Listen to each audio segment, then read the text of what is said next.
Thank you for joining me on this special video broadcast. My name is OLADIPUPO CLEMENT. If you are a business owner, entrepreneur, or you are a salesperson, then you'll find this video very, very helpful. I have always believed that any company that is not making consistent and sufficient sales will soon be out of business. And so it is for this reason I want to show you exact reason why you are not making consistent and sufficient sales. So let's take them one after the other. And I'm going to illustrate this using the 5 levels of sales. These 5 levels of sales is exactly the reason you may not be making sales. And your understanding of these phases of sales will help tremendously in your communication and in the way and manner you manage your relationships. And of course, it will also help you to categorize all the leads, all the contacts you've generated in your business, in your entire business sales funnel. Okay, so the first one from bottom up is suspect. Now, suspect are essentially those who you know but who do not know you, people whose contacts you have but don't have yours. So this is the category of people. Now, the second level are those we call prospects. Prospects are those who, just as much as you know them, they also know you. So you've been able to establish a nodding acquaintance with this category of people. So when you have booked an appointment, the prospect now has put a face to the name. That person is now a prospect. So that person do not just have your number, but they now even know you. The third level is a customer. A customer is a prospect who has made a buying decision. So when a prospect decides to buy your product or subscribe for your services, then that person is now a customer. The fourth level is clients. When a customer makes or does a repeat purchase, that person has become a client. Okay, and then the fifth level is raving fans. So when a client begins to refer others to you, then that person has become not just a client, but now a raving fan. And when you are able to migrate your suspects to become raving fans,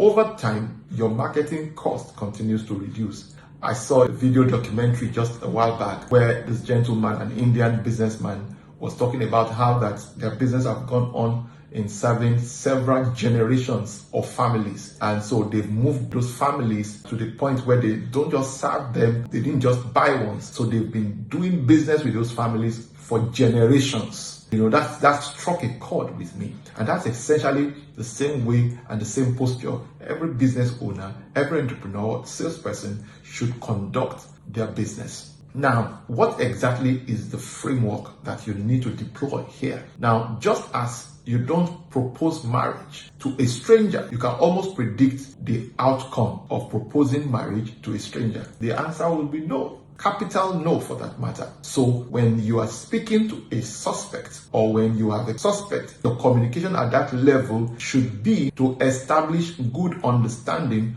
of who the person is. And this is so critical. Knowing and befriending friendship relationship, building a friendship relationship, nurturing that relationship, providing free services, pro bono services. Those are the ways by which you establish a relationship. You establish trust at that level. When the category of your contacts or leads are purely suspects, people who don't know you, but you have their contact, what you need to do at that point in time is educating and enlightening them about certain things that addresses their frustrations, that addresses their fears, that addresses their irritations, that addresses their needs or wants, or even aspirations. All right. So this is very, very, very important. At that point in time, you need to understand the needs, the wants, the frustrations, the aspirations, the irritations of your suspect in order to provide them quality content. So your communication at that point in time is not to sell them anything. What you do at that point in time is purely educational. All right. And your education and communication should address these 7 elements. And I'll go through them again. Number 1 is their fears. Number 2 is their frustration. Number 3 is their irritation. Number 4 is their aspirations. Number 5 is their wants. Number 6 is their needs. And of course, number 7 is their pains. Those are the 7 key elements. And your messaging, your communication, your content must be addressing those key things. At that stage, it's not the right place to start communicating about buying a product. And this is what a lot of salespeople do. You start talking to somebody about a product and is here to buy you. Until people buy you, they don't buy your product. And so it's very important that you want to sell them on the things that address them, address their frustrations, address their pains.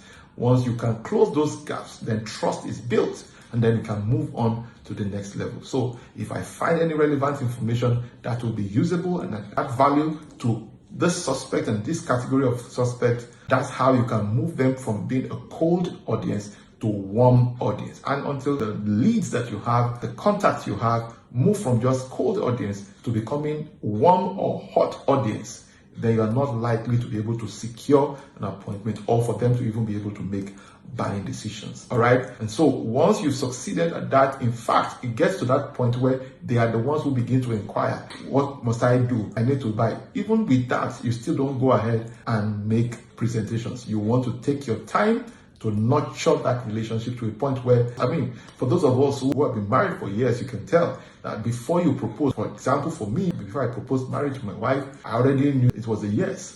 All right, so there's a level to which you already know this prospect or this suspect to be a yes to you. And it is at that point when you make a presentation, right? So that takes us to the next level. Now, even when you now finally go for prospecting and you have engagement, one-on-one engagement, whether virtually or physically, the next important thing is to understand the particular need so that you can customize your product or service to suit that particular need, all right? You don't use generic formats, you don't use generic formulas or generic concepts to address a peculiar need, all right? So even though it's not totally a peculiar need, there will be a specific way to present that product to them, but until you understand the person you are dealing with, you may not be making the right presentation. And so this is very important. So the communication at the point of prospecting will be to understand that particular person or that particular person's situation. And then once you get a good grasp of the person's situation, it makes it a lot easier to now communicate